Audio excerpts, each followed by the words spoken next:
그러면 어떻게 할까? 내가 영으로 기도하고 또 마음으로 기도하며 내가 영으로 찬송하고 또 마음으로 찬송하리라. 그렇지 아니하면 내가 영으로 축복할 때 알지 못하는 처지에 있는 자가 내가 무슨 말을 하는지 알지 못하고 내 감사에 어찌 아멘 하리요. 너는 감사를 잘하였으나 그러나 다른 사람은 덕세움을 받지 못하리라. 내가 너희 모든 사람보다 방언을 더 말함으로 하나님께 감사하노라. 그러나 교회에서 내가 남을 가르치기 위하여 깨달은 마음으로 5마디 말을 하는 것이 1만마디 방언으로 말하는 것보다 나으니라. 형제들아, 지혜는 아이가 되지 말고 악에는 어린아이가 되라. 지혜는 장성한 사람이 되라. 율법에 기록된 바 주께서 이르시되 내가 다른 방언을 말하는 자와 다른 입술로 이 백성에게 말할지라도 그들이 여전히 듣지 아니하리라 하였으니, 그러므로 방언은 믿는 자들을 위하지 아니하고 믿지 아니한 자들을 위하는 표적이나 예언은 믿지 아니한 자들을 위하지 않고 믿는 자들을 위함이니라. 그러므로 온 교회가 함께 모여 다 방언으로 말하면 알지 못하는 자들이나 믿지 아니한 자들이 들어와서 너희를 미쳤다 하지 아니하겠느냐? 그러나 다 예언을 하면 믿지 아니하는 자들이나 알지 못하는 자들이 들어와서 모든 사람에게 책망을 들으며 모든 사람에게 판단을 받고 그 마음에 숨은 일들이 드러나게 되므로 엎드려 하나님께 경배하며 하나님이 참으로 너희 가운데 계신다 전파하리라. 오늘 말씀은 알아듣게 전해야 모두에게 유익합니다. 이런 제목으로 말씀을 전하겠습니다. 계속해서 방언에 대한 이야기를 하면서 방언을 함으로 인해서 자기는 유익이 될지 모르지만 그러나 교회에는 그리 크게 유익이 되지 않는다는 겁니다. 왜냐하면 다른 사람들은 알아듣지 못하고 또 이것이 외부 사람들이 봤을 때는 미쳤다고 하지 않겠느냐 이러면서 이 방언에 대해서는 교회 공적인 면에 있어서는 굉장히 조심해야 되는 것으로 성경은 말씀을 하고 있습니다. 그러면서 오늘 또 방언에 대해서도 14절 말씀 하반절에 보면 나의 마음은 열매를 맺지 못하리라. 즉 방언을 기도하고 자기가 무슨 말인지 모릅니다. 그러면 그 기도의 열매가 맺혀졌는지 안 맺혀졌는지 모르기 때문에 별 의미가 없다. 이렇게까지 이야기를 하고 있는 겁니다. 그런 측면에서 우리가 방언에 대한 이해가 사실은 종교적 현상이 중요한 건 아닙니다.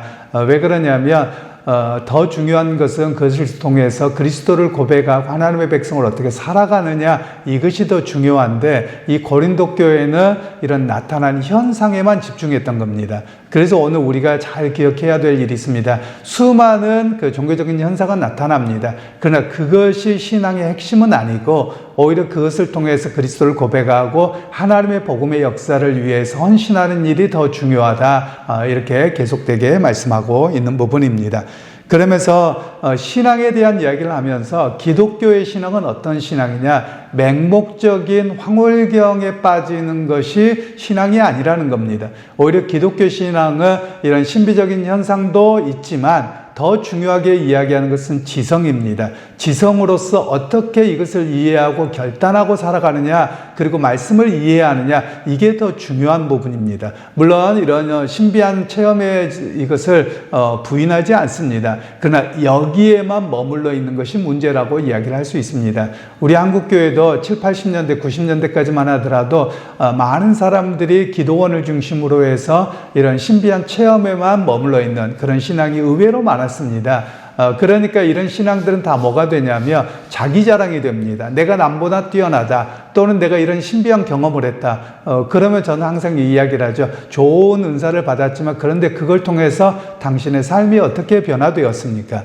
그것을 통해서 당신이 하나님의 복음을 위해서 무엇을 하십니까? 이렇게 질문을 하곤 했거든요. 그런데 거기엔 답을 못하는 거예요. 그냥 내가 이런 거 경험했다. 그걸로 끝인 거예요. 그런데 그 경험이 정말 바르게 열매를 맺으려면 자신의 삶을 통해서 그리스도가 고백되고 또 또 그것을 통해서 교회와 하나님 나라를 위한 봉사적인 삶으로 나가야 되는 것이죠. 그러니까 오늘 성경에서는 신비한 그런 종교적인 현상과 그리고 지성을 통한 바른 이해와 결단이 결합되지 아니하면 쓸데없는 것이다. 이렇게까지 좀 강조해서 말씀하고 있는 내용입니다. 그러니까 방언을 하는 것도 좋고 여러 가지가 있지만 그것에 대한 의미를 깨닫고 바르게 실천해야 되므로 된다는 사실을 이야기하고 있습니다. 그러면서 오늘 중요한 것이 뭐냐면 19절 말씀에 그러나 교회에서 내가 남을 가르치기 위하여 깨달은 마음으로 5마디 말을 하는 것이 1만마디 방언으로 말하는 것보다 나으니라.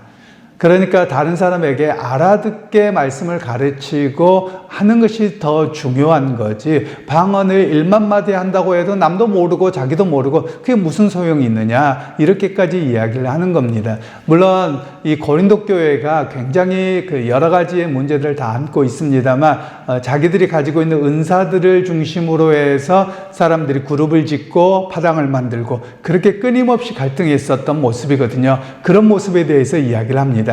물론 요즘에는 한국 교회의 이런 은사들에 대해서는 어느 정도 정리가 된 듯합니다. 과거에 90년대까지만 하더라도 이 은사 때문에 교회가 갈등이 많았습니다. 심지어 어떤 분들은 뭐 기도하다가 뭐 봤다더라 뭐 이래가지고 문제가 되고요. 교회를 아주 분란을 만들었던 일들이 너무 많습니다. 그래서 이 고린도 교회의 예를 보면 성경적으로 교회에서 공적인 예배와 공적인 것에서는 은사 사용을 상당히 금하고 있는, 조심해야 하고 있는 이런 모습들입니다. 개인에게는 신비한 현상으로서 귀한 일이 되지만 그것이 전부가 아니거든요. 그것은 신앙의 영역에서 하나일 뿐입니다. 그런데 어떤 사람들은 그걸 경험하고 나면 그것이 전부있냐, 그리고 자기와 같지 않은 사람은 신앙이 없느냐, 이런 모습이 되어버렸거든요. 바로 그런 모습이 고린도 교회의 문제였고, 또 우리 한국 교회도 그것 때문에 굉장한 어려움이 있었던 그런 시간들을 보냈습니다. 그래서 오늘 이 고린도 교회로만 돌아가기만 하면 됩니다. 고린도 교회를 통해서 사도 바울이 말씀하셨던 대로만 돌아가면 됩니다. 그러면 우리의 수많은 은사들과 여러 가지 신비한 현상들이 중요한 것이 아니라 그것을 통해서 내가 그리스도를 알고 영적인 깊이에 들어간다면 삶으로 어떻게, 또 말씀을 전함으로 또 깨닫고 어떻게 하고 살아가느냐, 여기까지 나아가야 됨을 우리에게 말씀하고 계시는 겁니다. 제가 예전에 어렸을 적에 저희 지역에 할렐루야 기도원이 있었는데, 저희 어머니가 매번 이제 사람들이 미장원을 하셨으니까 이렇게 왔다 갔다 하잖아요. 그럼 사람들이 너무 많습니다. 그러면 그 사람들이 왔다 가면 그 지역의 여러 가지가 괜찮냐? 안 괜찮아요. 오히려 더 시끄럽습니다. 더 안 좋아요. 뭔가 문제가 있지요. 그래서 어떤 분들이 이제 오시면 어머니가 항상 하셨던 말씀이 거기 가시는 건 좋은데 예수 잘 믿고 교회 생활 잘 하세요 라고 합니다. 그럼 이 사람들 교회 생활 관심 없어요. 어디에만 있냐? 기도원만 쫓아다니는 것만 관심 있는 겁니다. 여러분, 이런 신앙은 잘못된 것이죠. 왜냐하면 우리의 신앙의 핵심은 교회예요. 주님께서 기도원 세우지 않으셨어요. 주님께서 세우신 것은 교회였거든요. 그런데 교회에는 관심이 없고 기도원만 쫓아다니고 신비한 것만 쫓아다녀요. 그러니까 이런 신앙은 잘못된 신앙입니다. 그래서 결국은 이단으로 정죄됐지요. 여러분, 그래서 우리가 잘 기억할 필요가 있습니다. 신앙의 핵심은 교회를 중심으로 합니다. 결코 바깥을 통해서 신앙의 중심이 되지 않는다. 왜냐하면 주님께서 베드로에게 또 제자들에게 말씀하기를 이 반석 위에 내 교회를 세우리라 라고 하시고 교회를 세우셨거든요. 주님께서 분명히 교회를 세우겠다고 말씀하셨거든요. 그런데 교회 밖의 운동은 그냥 우리가 교회 밖에 또 다른 운동으로 교회가 협력하는 관계이지 그것이 신앙의 중심이 되면 안 된다라는 겁니다. 그것을 오늘 우리가 좀 기억할 필요가 있겠습니다. 그리고 나서 이제 23절 말씀에 그러므로 온 교회가 함께 모여 다 방언으로 말하면 알지 못하는 자들이나 믿지 아니하는 자들이 들어와서 너희를 미쳤다 하지 아니하겠느냐. 여러분, 우리가 텔레비전에 가끔 보다 보면 시사 프로그램에 우리가 일명 이단이라고 하는 교회들, 그 교회들을 실황을 찍어서 봅니다. 그러면 우리도 막 뭐라고 합니다. 왜 저렇게 하나? 그런데 객관적으로 보잖아요. 그냥 우리 교회를 보면 다른 사람들이 볼 때 똑같을 수 있습니다. 그래서 저는 비난을 하지는 않습니다. 물론 이단입니다. 잘못됐습니다. 그런데 저렇게 예배드린다고 막 뭐라고 하는데 사실 우리도 박수치고 하고요. 과거에는 저희가 부교육자 시절에는 부흥회를 하면 옆에다 북 놔두고 북을 치기도 했습니다. 그리고 손바닥이 찢어질 정도로 찬양하고 이렇게 했었거든요. 그러니까 그걸 가지고 비난할 건 아닙니다. 그런데 외부 사람들이 볼 때는 좀 다르다 이렇게 느껴지거든요. 실제로 우리의 신앙 고백하는 거, 언어 쓰는 거 보면 세상 사람들과 다릅니다. 어쩔 수 없는 부분입니다. 그런데 그것이 남에게 혐오감을 주어서 정말 미쳤다 이런 정도까지는 하지 않도록 하는 것이 공교회가 중요한 일입니다. 물론 기도회나 어떤 시간들에는 자유롭게 기도할 수 있겠습니다만 공교회 시간에, 공예배 시간에는 특별히 그런 것들을 통해서 믿음이 연약한 자나 또는 초신자나 이제 막 교회 온 사람들에게 어려움을 주지 않도록 하는 것이 복음의 그 합당한 진리의 합당성이다 이렇게 말씀을 하고 있는 내용들입니다. 그러면서 오늘 그 교회의 진정한 영성이 무엇이냐라고 이야기할 때 신비한 현상이 교회의 영성은 아닙니다. 우리가 분명히 기억할 필요가 있습니다. 신비한 영성은 모든 종교에 나타나는 일이지만 그러나 그것이 보증되려면 그걸 통해서 예수 그리스도에 대한 고백과 자신의 삶을 헌신하고 그리스도께 초점이 맞춰져 있느냐 여기에 달려 있다라는 겁니다. 아무리 신비한 현상과 아무리 많은 은사를 하더라도 그가 그리스도에게 헌신되지 않았다면 그것은 보증된 신앙의 체험이라고 말할 수 없습니다. 저도 여러 그런 기도원들을 다녀보기는 했는데 나중에 보면 뭐가 되냐면 다 자기가 한 거예요. 다 자기가 한 거고 내가 했고 자기밖에 드러나지 않습니다. 주님이 드러나시잖아요. 심지어 은사를 거둬갔는데도 그걸 조작하려고 하는 모습들이 너무 많이 나타나거든요. 그런 측면에서 오늘 우리가 신앙생활할 때 우리에게 나타난 수많은 방언뿐만이 아니라 여러 개가 있을 수 있는데 그걸 통해서 내가 그리스도를 닮아가고 있고 그걸 통해서 교회의 유익이 되어지는가 여기에서 우리의 신앙의 중심이 있어야 된다 이런 말씀을 우리에게 하고 있습니다. 결국 그래서 믿음 생활하는 데는 우리가 하나님의 말씀을 바르게 이해함이 필요합니다. 이해함 없이 신앙생활하는 것은 바른 신앙생활이 되지 않습니다.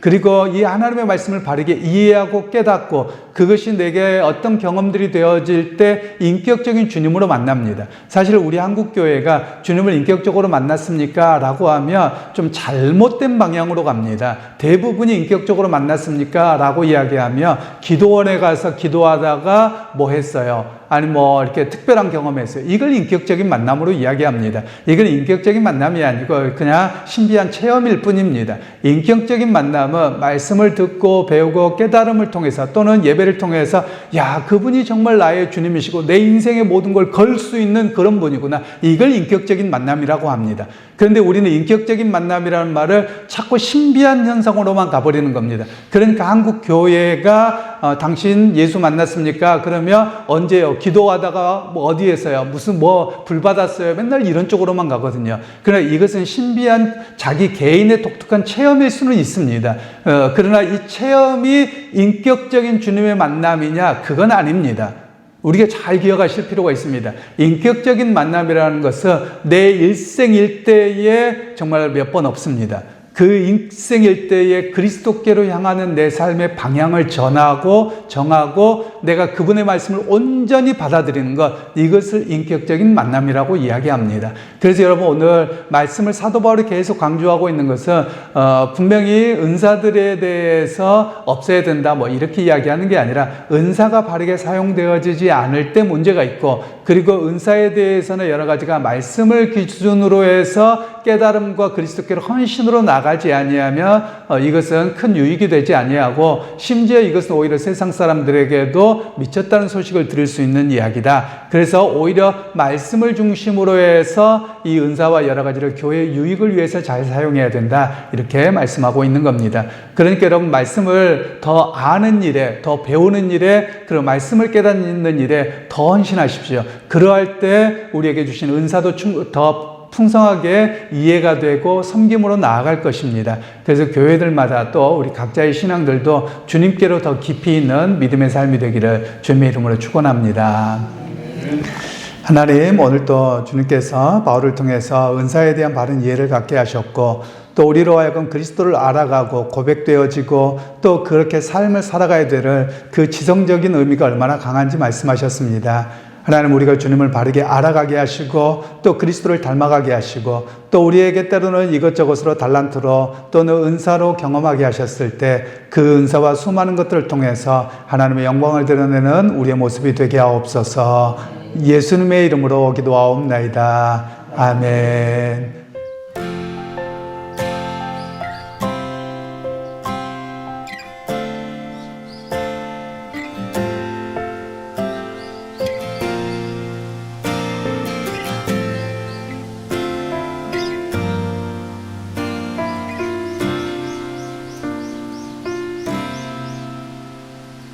우리는 주의 움직이는 교회, 이곳은 주님을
하신 주